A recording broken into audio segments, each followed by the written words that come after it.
My name is Rich Keville. I'm an artist based here in Melbourne. I run Textura Arts and I work creatively with text.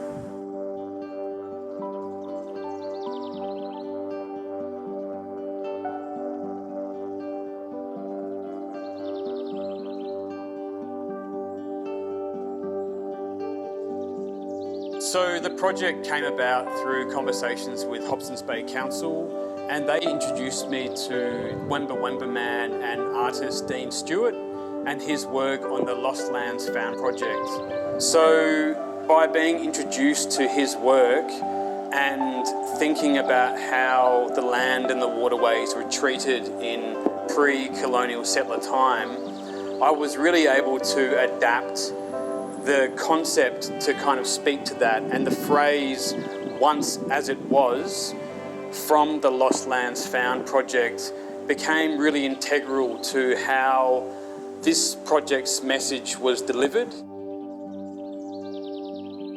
Brian Itch and I worked on the design and the painting of the mural.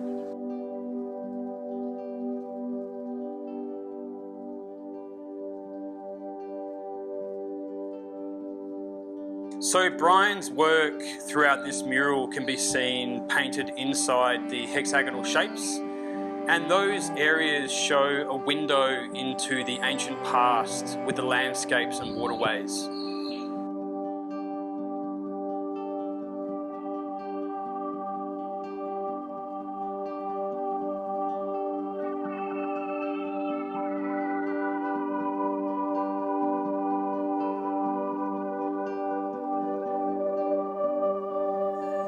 The planning phase of the mural took months, and that was based on research and conversations with all the different stakeholders involved.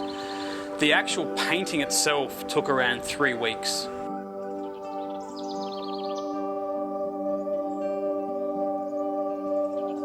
So yeah, it was amazing being down here each day painting, and I think a real part of that for me was that community engagement and having people come up and have conversations, talk about the artwork, but also being able to have that ability to be able to communicate the messaging to them as well.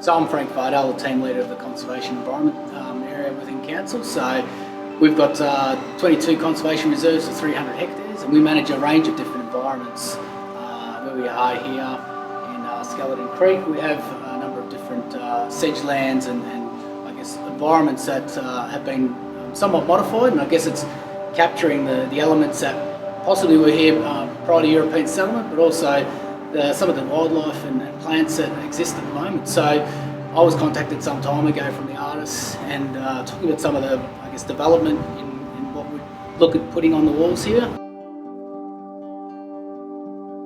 Okay, also some of the wildlife that's quite prominent in this area, and I guess a fan favourite. A lot of people in the community really enjoy the black swans, and this time of year you can see here we've got a couple of cygnets.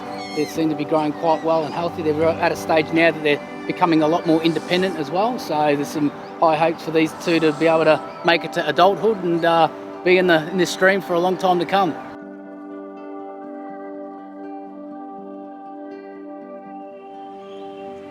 We try and describe and understand, the environment, and this is where I guess science and art come together, where you're trying to make sense of what's happening, and this is an example of the expression of trying to make those connections and bring those understandings together.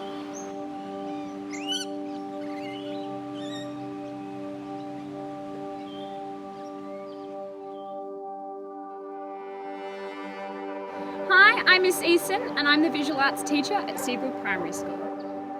We were lucky enough to have Rich come and do a web chat with us. Is we map out how we actually put the design into the shiny. So this paint has more of a gloss in it, yeah. And it even actually the turquoise paint at the bottom here, you can kind of see how it's reflecting more light. That means it's more kind of glossy. Where the students were able to sit around and chat to Rich online, ask him questions about the mural and how it was made. They were able to ask questions about the themes surrounding what Rich was doing. We also got the opportunity to do some text responses. So what the students did was they answered questions into relation to what Rich was doing on the mural, and we connected to things like, what do we see? What do we notice is changing in our environment over time? What is our responsibility as students living in this area? And how we can help improve our local environment as well. We were lucky enough to have some follow-up workshops as well, where we got to see the progress of the mural and watch it happen live.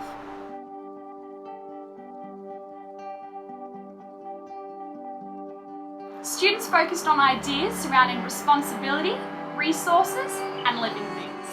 So I welcome everybody to come down and check out the mural. It looks fantastic.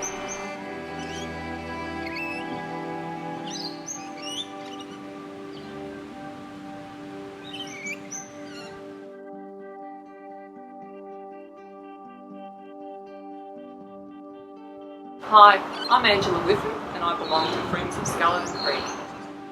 The Friends group have been around for about 30 years, planting Indigenous plants along the creek from Hobsons Crossing through to Altona Meadows.